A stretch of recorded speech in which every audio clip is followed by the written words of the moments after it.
योगी का ऐसा डर, अपराधी कांपे थर-थर।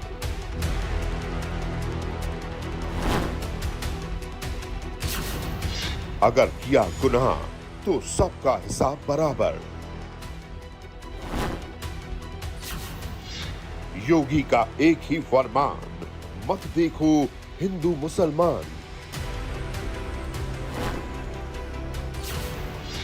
योगी राज में खुली चेतावनी, मिट्टी में मिलेगा अपराधी।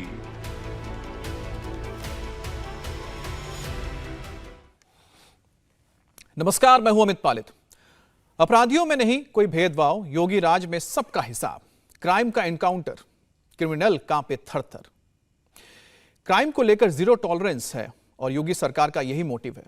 पहले दिन से एक्शन में है योगी सरकार। यूपी के अलग अलग शहरों से सामने आई है एनकाउंटर की तस्वीर और एक बार फिर से अपराधियों के मन में खौफ पैदा कर दिया है। ग्रेटर नोएडा, हरदोई और मथुरा में पुलिस के ताबड़तोड़ एक्शन के बाद क्रिमिनल्स के हौसले पस्त हैं। एक के बाद एक एनकाउंटर के जरिए पुलिस ने क्राइम के खिलाफ मोर्चा खोला हुआ है।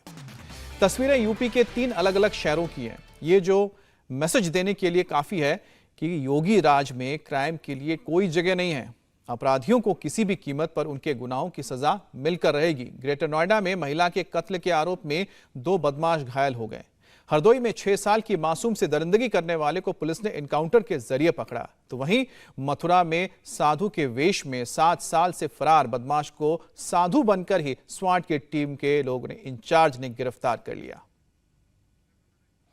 ये तस्वीरें आप ग्रेटर नोएडा की देख रहे हैं। ग्रेटर नोएडा में एक महिला की हत्या कर दी गई थी और इसी के बाद लगातार जो पुलिस थी छापेमारी कर रही थी, तलाश रही थी उसके अपराधियों को और आखिरकार वो अपराधी पुलिस की गिरफ्त में आए। हालांकि गिरफ्तारी से पहले एनकाउंटर हुआ जिसमें गोली भी लगी अपराधियों को और उसके बाद पुलिस ने गिरफ्तार कर लिया। अब आपको हम हरदोई की तस्वीर दिखाते हैं। हरदोई में एक मासूम के साथ दरिंदगी करने वाले को भी पुलिस ने पकड़ा और उसने भी जब भागने की कोशिश की, चकमा देने की कोशिश की, तो पुलिस को एनकाउंटर करना पड़ा। एनकाउंटर में घायल हुआ ये शख्स और इस वक्त आप देखिए किस तरह से अस्पताल में ये लेटा हुआ है। तो एक एक करके जो अपराधी हैं, किसी को बख्शा नहीं जा रहा है और पुलिस भी पूरी तरह से एक्शन में, क्योंकि योगी आदित्यनाथ ने कह दिया था कि जो भी अपराधी हैं उनको कोई भी बख्शा नहीं जाएगा। और साथ ही साथ उन्होंने कहा था कि अगर एक चौराहे पर वो कोई हरकत करते हैं, कोई गुनाह करते हैं, तो अगले चौराहे पर उन्हें यमराज मिलेंगे। यूपी में 2017 में योगी सरकार पावर में है और तब से लेकर अब तक कुल 10,715 एनकाउंटर हुए हैं और 23,000 क्रिमिनल पकड़े गए हैं। एनकाउंटर की लिस्ट में मेरठ डिस्ट्रिक्ट टॉप पर है। यहां पिछले 6 साल में सबसे ज्यादा 3,152 एनकाउंटर हुए, 63 क्रिमिनल ढेर हो गए, 1700 से ज्यादा तो अरेस्ट हुए हैं। आगरा दूसरे नंबर पर है, यहां पर 144 एनकाउंटर हैं जिसमें 14 खूंखार बदमाशों को ढेर किया गया है और इसके साथ ही अरेस्ट हुए हैं 4,654। और तीसरे नंबर पर बरेली है, 7 इसमें ढेर हुए हैं, 3,410 अरेस्ट हुए हैं और करीब 1,497 एनकाउंटर हुए हैं बरेली में। तो यह पूरी लिस्ट है मेरठ, आगरा और बरेली की। अब सबसे पहले खबर ग्रेटर नोएडा की करते हैं हम। ग्रेटर नोएडा के दादरी इलाके में दिन दहाड़े महिला का मर्डर करने वाले बदमाश को पुलिस ने धर दबोचा है। 5 दिन पहले प्रताप विहार की रहने वाली राजकुमारी को बाइक सवार बदमाशों ने सरेआम कत्ल कर दिया था। महिला के पड़ोसी कपिल ने दोनों क्रिमिनल को मारने की सुपारी दी थी। फिलहाल कपिल वारदात के बाद से फरार है, लेकिन वारदात को अंजाम देने वाले दोनों बदमाश सलाखों के पीछे पहुंच गए हैं। और यह तस्वीर है जिस वक्त एनकाउंटर हुआ। एनकाउंटर के बाद पुलिस ने अपराधियों को धर दबोचा और पुलिस की गोली में ये अपराधी घायल हुए हैं। और अब तक अगर बात की जाए, सबसे ज्यादा जो एनकाउंटर हुए हैं वो मेरठ में हुए हैं, जिसके बाद आगरा का नंबर आता है, तीसरे पर बरेली है।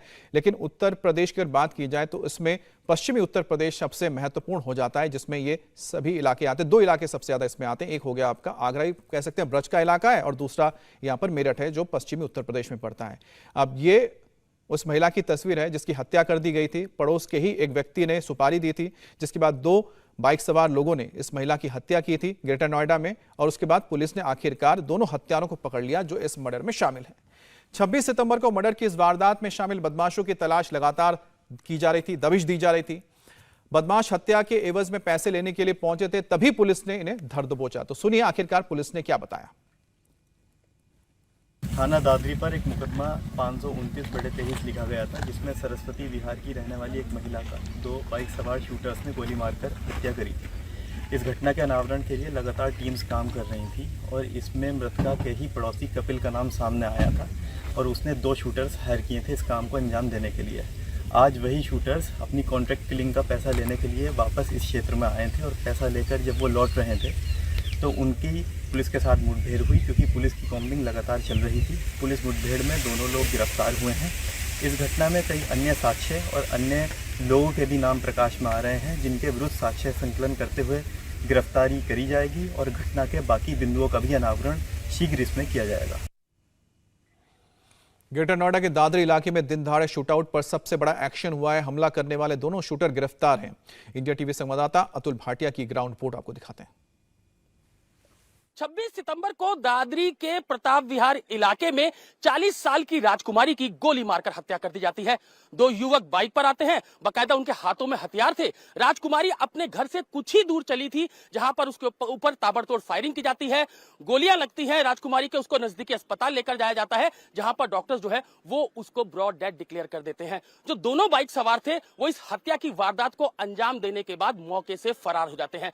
जो राजकुमारी के घर वाले हैं वो राजकुमारी की बहन के ऊपर ही इस हत्या को करवाने का आरोप लगाते हैं। दादरी पुलिस जो है वो पूरे मामले की इन्वेस्टिगेशन करती है। जब पूरी जांच की जाती है तो पता लगता है कि राजकुमारी का पड़ोसी जो कि कपिल नाम का शख्स था वो 26 तारीख से ही घर से फरार था। पुलिस को पुख्ता जानकारी इस बात की मिलती है कि कपिल ने ही इस हत्या की वारदात को अंजाम दिया है। शूटर उसने अरेंज किया और उसके बाद राजकुमारी की हत्या करवाई गई। उसके बाद शनिवार को दोपहर को पुलिस को यह सूचना मिलती है कि जो दोनों शूटर्स हैं वो कोट नहर, जो कि दादरी का ही इलाका है, हम उसी जगह पर मौजूद है जहां पूरा शूट आउट होता है।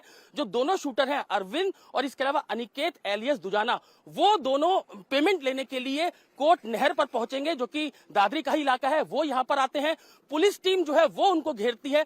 पुलिस टीम उनको रोकने का इशारा करती है, लेकिन दोनों नहीं रुकते। पुलिस टीम के ऊपर फायरिंग करते हैं। इसके बाद पुलिस जो है वो दोनों आरोपियों, दोनों शूटरों के ऊपर फायरिंग करती है और उसके बाद यहीं से चाहे वो अरविंद और इसके अलावा अनिकेत एलियस दुजाना, दोनों को ये कोट नहर के इसी इलाके से दोनों को गिरफ्तार किया जाता है। दोनों के पैर में गोली लगी थी, दोनों को पहले अस्पताल भेजा जाता है और उसके बाद दोनों की इस मामले में गिरफ्तारी कर ली जाती है। फिलहाल राजकुमारी की हत्या क्यों करवाई गई, पुलिस का कहना है कि इसके लिए बाकायदा जो कपिल है उसके लिए रेड्स की जा रही है कि वो घटना के बाद से ही फरार है, अंडरग्राउंड है, उसकी तलाश लगातार की जा रही है। लेकिन जो दोनों शूटर्स हैं अरविंद और अनिकेत, इन दोनों को गिरफ्तारी की गई है। लेकिन जिस तरीके से इस महिला की 26 सितंबर को दिन दिहाड़े गोली मारकर हत्या कर दी जाती है, उसके बाद से ही पुलिस, जो गौतम बुद्ध नगर पुलिस है, वो लगातार इन आरोपियों की तलाश कर रही थी। क्योंकि जो जिले की कप्तान है, जिले की जो कमिश्नर है, वो खुद महिला है, लक्ष्मी सिंह, उन्होंने आदेश दिए थे कि जल्द से जल्द जो आरोपी है उनको पकड़ा जाए। लगातार तलाश की जाती है। दोनों शूटर जो है उनको एनकाउंटर के बाद पकड़ा गया है। दोनों के पैर में गोली लगी है। वहीं कपिल की तलाश में लगातार पुलिस रेड्स कर रही है। तो एक बार सीधा रुख कर लेते हैं हम अतुल भाटिया का, जो इस वक्त हमारे साथ ग्रेटर नोएडा से जुड़ रहे हैं। अतुल, काफी कुछ चीजें तो आपने बताई दी थी अपनी रिपोर्ट में, लेकिन बड़ी बात यह आती है कि आखिरकार जो दिल्ली के साथ सटा इलाका है पूरा ये ग्रेटर नोएडा, नोएडा का इलाका, यहाँ पर काफी हिस्सा जो पड़ता है रूरल भी पड़ता है और साथ ही साथ अर्बन भी, और काफी मिक्स होता है। ऐसे में पुलिस के लिए कितना मुश्किल हो जाता है ऐसे इलाकों में लॉ एंड ऑर्डर को संभालना, और खासतौर पर इस केस की अगर बात की जाए तो इसको क्रैक करने में पुलिस ने किस तरह से टेक्नोलॉजी का इस्तेमाल किया? देखिए अमित, सबसे अहम बात यहां पर यही थी कि जिस तरीके से दादरी का ये सरस्वती विहार इलाका है, यहां पर महिला राजकुमारी की हत्या होती है। लक्ष्मी सिंह, क्योंकि पूरे जो कमान पूरे गौतम बुद्ध नगर की संभाल रही है, वो खुद एक महिला है। इंस्ट्रक्शन दी गई थी जल्द से जल्द जो आरोपी है उनको पकड़ा जाए। डीसीपी ग्रेटर नोएडा साथ भी हमारे साथ हैं, डिटेल में वो बताएंगे कि आखिर जिस तरीके से पूरी घटना है उसके बाद किस तरीके से एनकाउंटर हुआ और कितने आरोपियों की गिरफ्तारी अभी तक इस पूरे मामले के अंदर हुई है। सर, जिस तरीके से ये पूरा इंसिडेंट हुआ 26 सितंबर को, अभी तक क्या कार्रवाई हुई है? कल हमने देखा कि एनकाउंटर हुआ, 2 आरोपी जो है वो पकड़े भी गए। क्या मेन आरोपी की गिरफ्तारी भी कर ली गई है? देखिए, इसमें जो कल जैसे कि आप सबने देखा था, जो 2 मेन शूटर्स इन्वॉल्व थे, मोनू और अनिकेत, उनको पुलिस मुठभेड़ में गिरफ्तार किया गया था। और उसके बाद हमने उनका जो बाद में इंट्रोगेशन किया था और जो बाकी लीड हमें मिली थी, उसके बाद 4 लोग इसमें अन्य लोग गिरफ्तार हुए हैं जिन्होंने इस पूरे घटनाक्रम की योजना बनाई थी। इसमें जो मृतका का पति है पुष्पेंद्र, वो, उसके 2 कजिन्स जीतू लूरे और एक अन्य व्यक्ति जो मृतका का पड़ोसी है कपिल गुर्जर, ये चारों लोग इसमें इन्होंने योजना बनाई थी और इन्होंने ही ये शूटर्स हायर किए थे और उसके बाद घटना को अंजाम दिया गया था। सर, ये हत्या क्यों की गई, इसके पीछे रीजन क्या अभी तक इन्वेस्टिगेशन में सामने आया है? देखिए, इसमें 4 अलग अलग लोग जिन्होंने ये घटनाक्रम में योजना बनाई थी, इन सबके अपने अलग अलग मोटिव्स थे और इनका टारगेट एक ही था कि जो मृतका है राजकुमारी, उसकी हत्या करा दी जाए। जो पुष्पेंद्र था वो अपनी पत्नी की कुछ और रिलेशनशिप से नाराज़ था। साथ में कुछ समय पहले मृतका ने उसको नशा मुक्ति केंद्र में भी भर्ती कराया था, जिसको लेके वो उससे नाराज़ रहता था और दोनों में काफ़ी मारपिटाई होती थी।